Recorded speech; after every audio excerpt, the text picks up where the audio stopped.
Hey, and welcome back to another episode of Pod Talks. I'm your host, Ritu, and we've also got a wonderful co-host, Reshma. So Reshma is also a fitness professional. She's an online fitness coach. She loves empowering women, helping them with their fitness, their nutrition, and their lifestyle. This is actually the first time that Reshma and I are actually doing Pod Talks together. So we hope to make this a regular thing. So be sure to listen all the way through to the end so you can find out exactly how to engage with the both of us, but we are going to get started. So Reshma, how are you doing today? Good, thanks. Busy, but so glad we actually got some time this evening to have a little chit chat. But yeah, it's exciting. It's my first little pod talk collab. That'll be good. Amazing, of course. So Reshma, could you explain a little bit about yourself, please? Yeah, so I've only ever been an online coach, and I've been an online coach since 2020 now. So in the light of pandemic, that is when I started a little side hustle, little side business on the side of my 9 to 5. And then realized I want to do my 9 to 5. And this was kind of something I love, my passion, as cheesy as that like always sounds. But yeah, I've been online coaching women only for the last kind of 4 years. And it's been great. So yeah, just getting started really. Amazing. And a little bit about Reshma and I. We've actually got the same like mentorship. We both have mentorship. We're part of another community, well, a big community of other like personal trainers and coaches. And we're just like on a mission to help people and help people with their lives, with their fitness, with their nutrition, with their health. So yeah, that's just a little an insight into how Reshma and I know each other. And we've met just a few times, but we'll see. But yeah, how did you get into like fitness yourself? Yeah, so gosh, probably kind of like 9 years ago now, I think.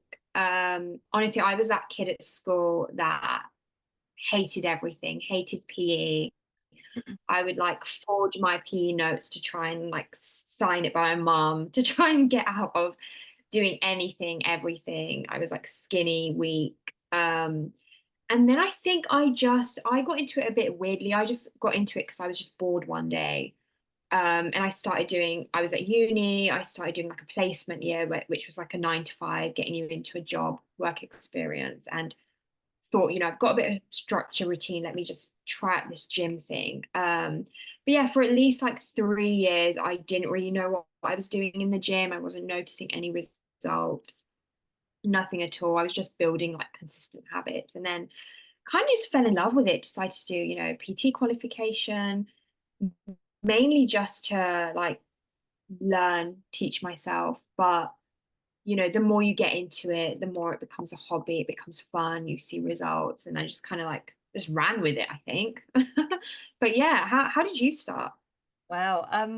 I started a very, very long time ago, but yeah, really interesting to hear you mention the PE thing because I think you remind me a lot of like my sisters. So I'm one of I three really girls, yeah. And both of my sisters would have done the same thing at school. They would have, signed a little, pretended to be mum and signed, can't do PE today. I was the complete opposite. I no was way. on the field at lunchtime playing football with the boys, although I had no idea what I was doing. I was enrolled, I used to do gymnastics as well, like twice a week. I used to do every single extracurricular activity that they had sports wise after school. I even entered like talent shows in my secondary school where I would just be like, yeah, I'm gonna like dance and do like gymnastics and stuff. So I was definitely very much like very into it. I did like athletics as a child, like kickboxing and yeah, just very into it, but very much about although I enjoyed exercise, fitness and stuff, I was always doing like solo exercise. So I loved being Yeah. around people, but I wouldn't say that I was ever into like team sports. And Yeah. I don't know why, but I just seems to be very drawn into that sort of personal journey and stuff. But I had this sort of like turning point, I'd say, when I was about, oh gosh, I did like media and like performance studies at college, I think it was. And then it was like, okay, I don't want to go to uni. Or I think I tried to go to uni. It didn't really work out. I don't think I got the right grades to get into the course that I wanted to do, which, this is bizarre, was music technology. Oh Yes, my God. I know. I wanted to be like some sort of like music producer. Nobody would, I've never mentioned that on this podcast. I don't think I've ever mentioned at all.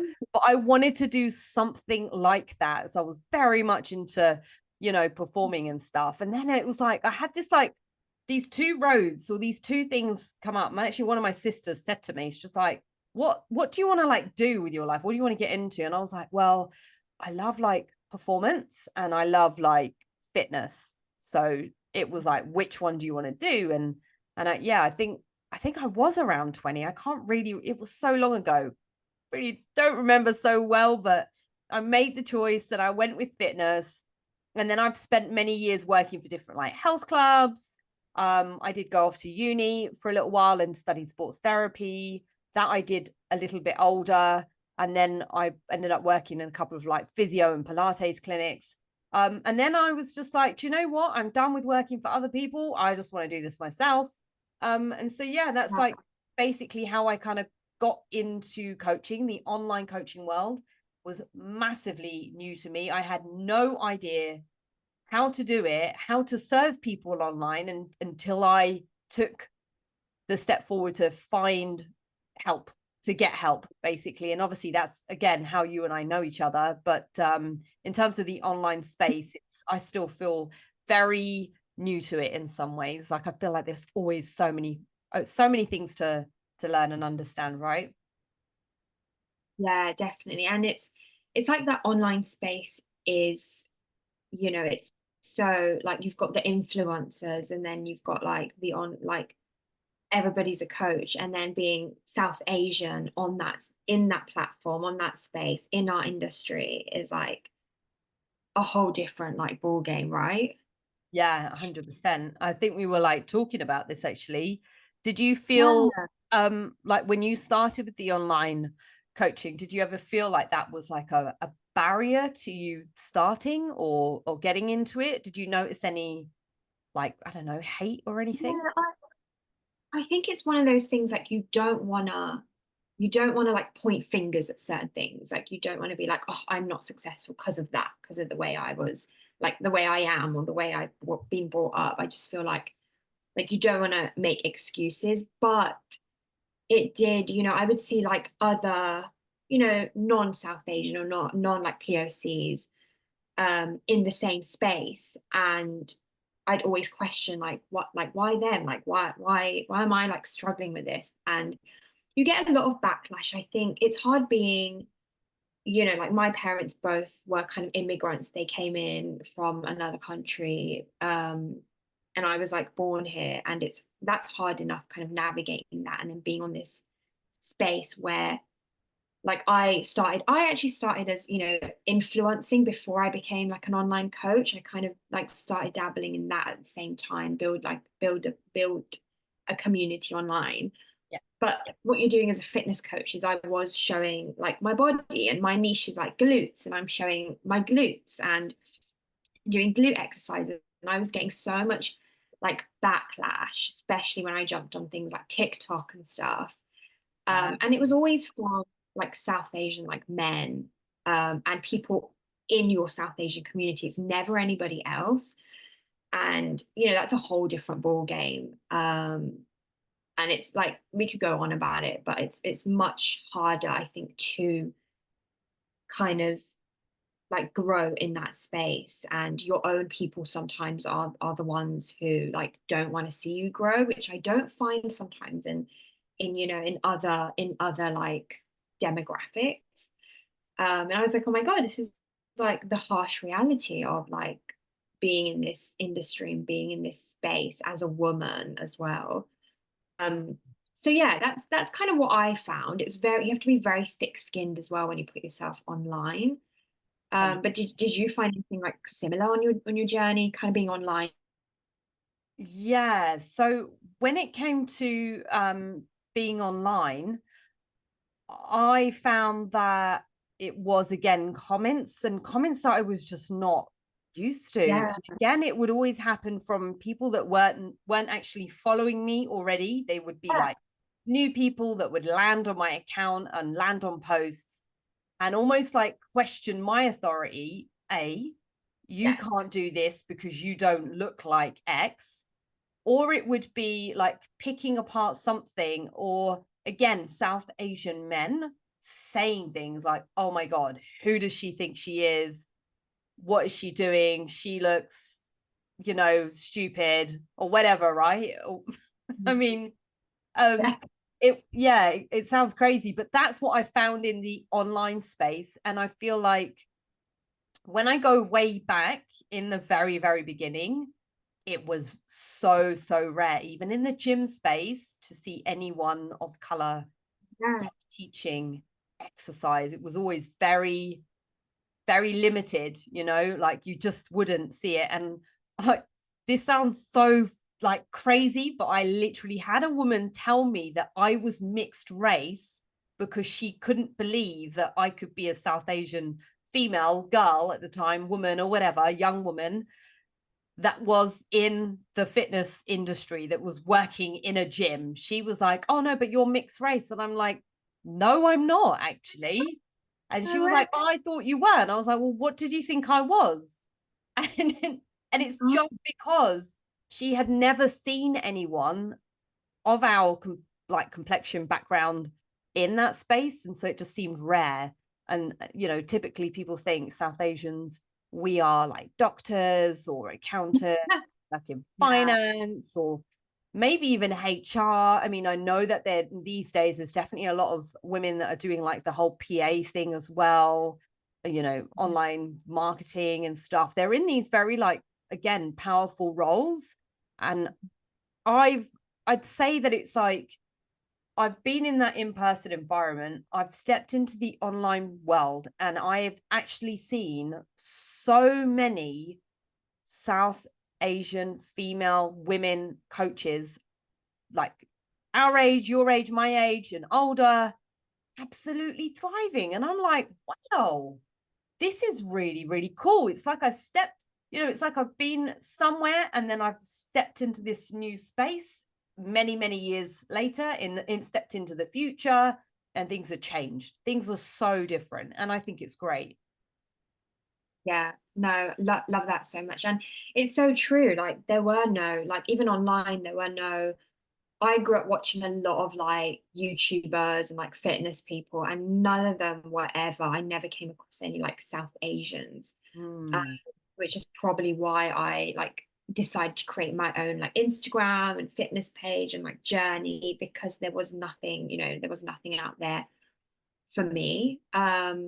But yeah, it's so nice. It's so nice to see like other South Asian women in the industry, right, and thriving, and it's not a competition, and you can all thrive together. And I think that's one of those things that we forget. Like there's plenty of room for success for like everybody in this space.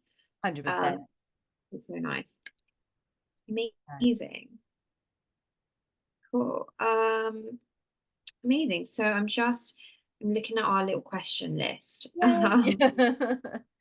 Just keeping it real, Yeah, guys.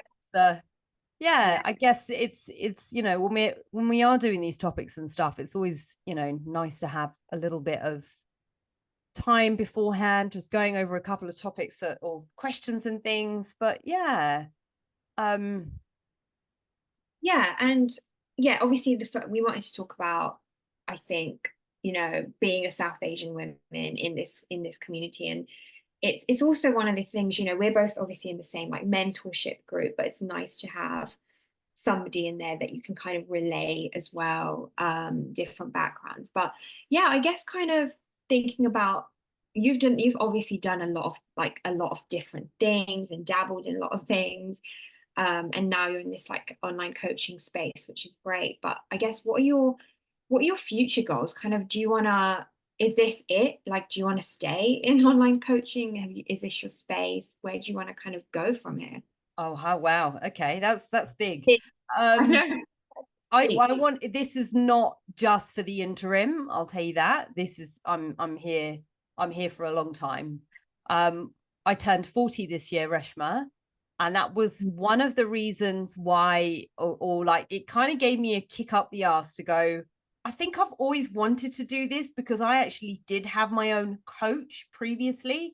I've had coaches, as when I was into fitness and that sort of thing, but I also had a coach when I was going through my own body transformation and I was getting into like the competing side of things as well. I feel like I always touch on that, but I feel like it's still it's a thing, it's a big thing that happened in my life, and it definitely spurred on a lot of things and I gained a lot from it. But I think having that experience, and then always knowing that there's the people that I worked with in person, there was always something more than they needed. They always needed something else. You would be working for a company and you'd have clients and you would see them one-to-one, but you wouldn't be able to engage with them outside of that session. This sounds mental, but I've worked somewhere where we would train people and they'd come in for a 30-minute session, a 30-minute one-to-one session, and they would come in and see whoever was in the diary for that day. They weren't given a specific person to work with. It was like, well, and I remember joining this like place and asking the other guys that I worked with, and I was like, well, what do you do about their nutrition? And like, what do you do about them getting things done at home? And like, how do you know about their like programming and what they've been working on? And the guy literally said to me, he's like, you just make it up. I was like, you're kidding me. These people were paying like for a 30-minute session, they were paying like £45 for a half an hour slot. And then like £70 for an hour slot, maybe even more, right? And I was just like, what? But there's a huge gap here. Like, they've come in for fat loss or weight loss or whatever it is, that's their goal. And I think it's very different if someone's coming in to learn a bit of technique from you, because we were in a physio practice. Yeah.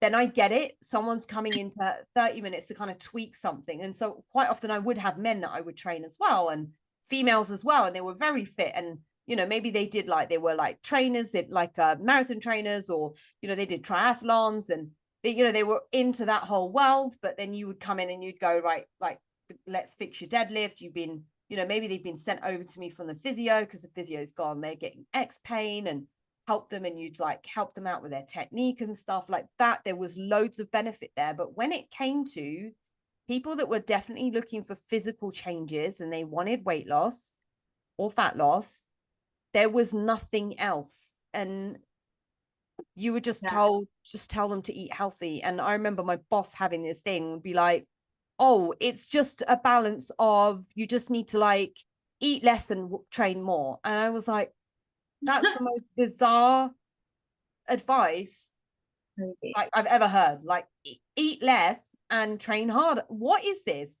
That makes no sense at all. There's no specificity with that. And yeah, I guess again, I know I've not answered the question, but it's okay. It's like, that is why I did that. Yeah. But that's why, yes, I am here for the long haul. And so going to keep building the coaching, keep working with more and more women, definitely still women focused. And and I guess I do have visions. Maybe we'll have an exercise hub sometime, like how you get some of these influencer girls. They got this like wonderful exercise hub in town, in Central, where yes, we could do things like looking at your technique and stuff, and it might be a nice place for like fun events and stuff, because I think that would be really cool. How about you? Yeah, no, I love that. And it's nice to actually see, you've seen the damage in the past, like the damage coaching, and now it's about being a better coach as well. I'm definitely in this for the long run. It's funny you mentioned HR earlier, because my degree's in HR. That's what I wanted to do, because I didn't know what else really existed. But yeah, definitely realized, corporate world, like 9 to 5 is just, I say desk based, but a lot of us like online coaches, I mean, I'm at a desk all the time, or in a coffee shop, with like my laptop.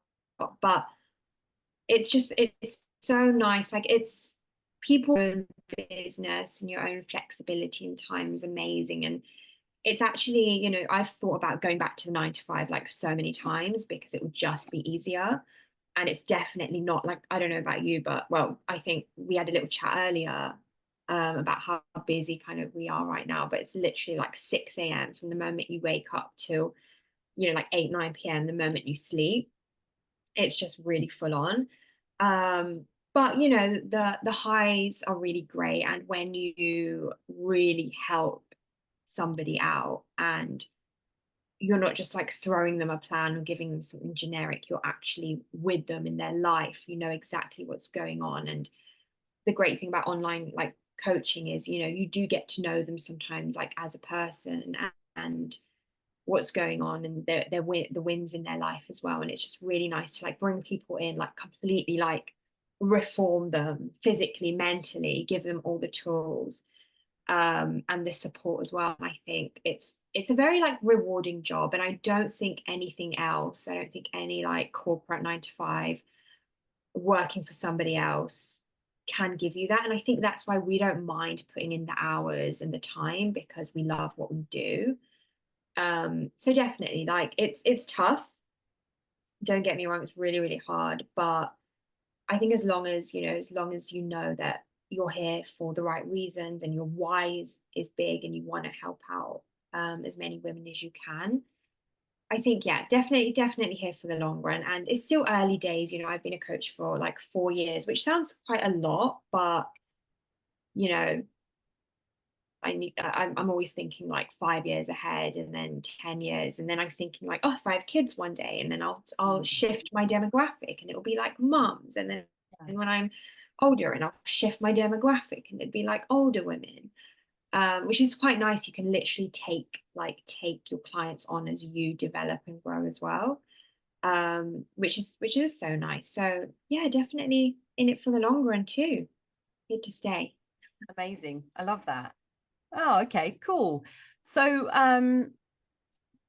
what would you,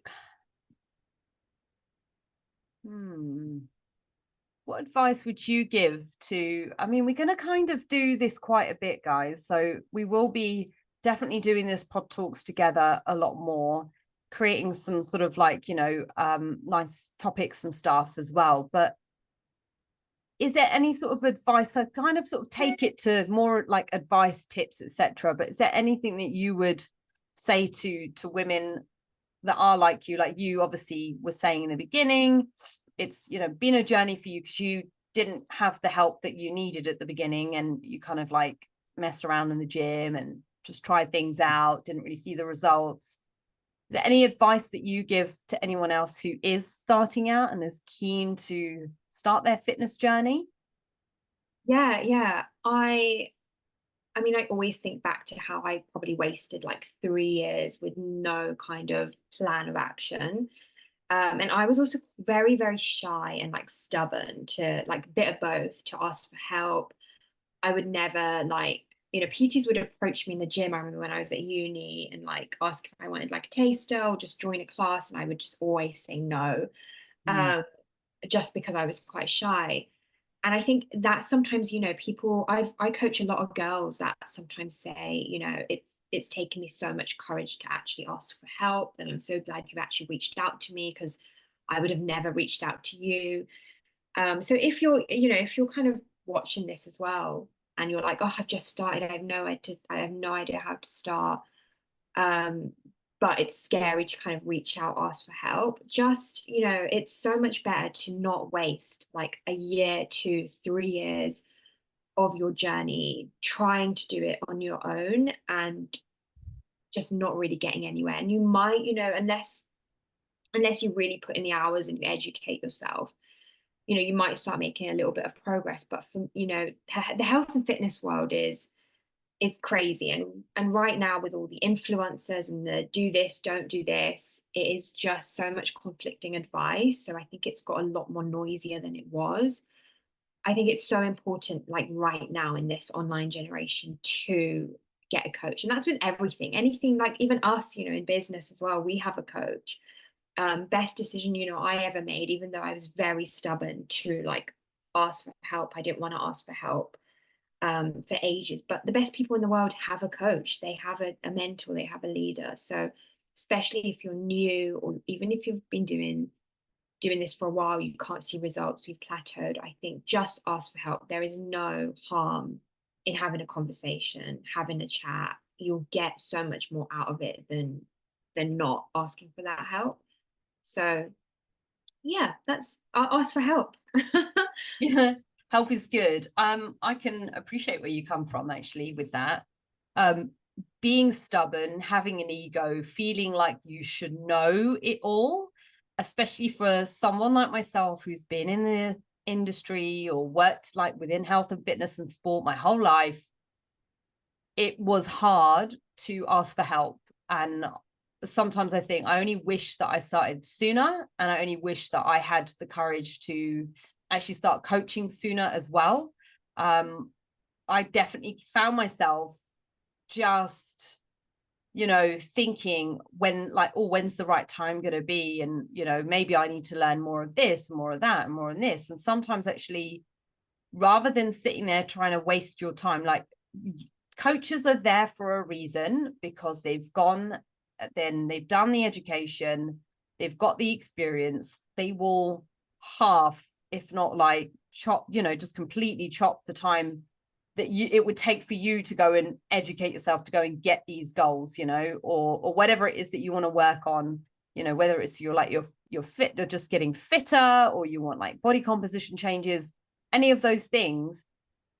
It's gonna take time to educate yourself. Now, if you've got a whole career to run, if you've got like a household to run, if you've got like a social life, you've got all these things going on in your life, and then all of a sudden you need to learn how to like program your own fitness and like think of, go and understand like everything to do with nutrition. It's like you're going to waste your time, you're going to overwhelm yourself. Like even with like done my degree and stuff, I've done lots of fitness training courses and stuff, but even like with the nutrition and everything, that took me ages to complete, because I did it alongside working with other people, like with working for other people, and that took me ages to complete. I think it was only when COVID happened, when we went into lockdowns, and I go, right, I actually need to like study and sit my exams now for like my nutrition certification. And that's when it happened for me. It didn't happen, any other time. So yeah, you do have to think about making space. Do you have time to learn everything and find out what's truth and what's not on Instagram and TikTok? As you've said, Reshma, as well, it's endless. Yeah. Yeah, that's such a good point. And yeah, I mean, we've been in the game for a while. Like I've been educating myself since I was like, gosh, I don't know, like 19, 20. I'm like 28 now. And it does take, it takes a long time, and let alone, having a job and having kids and a career and being a businesswoman, like it's just nobody has time for that. And yeah, like you mentioned, you can literally just cut 10 years worth of doing it yourself, which a lot of girls do have like a 10-year struggle. You can literally cut it in half, if not more. So yeah, big on that. Yeah, no, thank you, perfect. So I think that's been really good for our like first little Pod Talks episode together. Is there anything else you wanted to like finally touch on before we wrap things up? I think that's it really. It's just been so nice, yeah, just to kind of have a general kind of chit chat, talk about, I guess, us, who we are, where we come from. And then of course it'd be so nice to get into, I think more kind of like less general topics. I think would be really cool. Yeah, exactly. Get down to yeah, it's been really nice though, learning about, you, where you come from, and you know, we're similar in a lot of ways, but we're also very different as well, which is just so refreshing, I think. And yeah, Yeah. it's good. Yeah, exactly. No, obviously, thank you so much. And I'm really glad that we did this. Yeah. So yeah. So Reshma, how can we find you on Instagram? So my handle is Reshma Fitness, all kind of one word. Reshma is, well, you could probably, I'm sure you're going to put my name up. But yeah, Reshma, ISHMA, and then fitness, that is it. But yeah, that's my Instagram. I have a YouTube under the same exact name as well, where I'll probably upload this as well. We will, and I do general other kind of little like podcast, webinar type of chit chats on there as well. So yeah. Amazing. Thank you so much. Thank you for those of you that have tuned in to Pod Talks with myself, Ritu Bra, and Reshma Fitness. Those are our Instagram handles as well. And look forward to having you join us again. Again, if you've got any questions that you want to ask either of us, feel free to reach out to us on Instagram. Be sure to drop in some questions ready for our Q&A that we will be doing here next time. Ask all your questions about fitness, nutrition, lifestyle, etc. And we'll see you here next time. Thank you. Bye.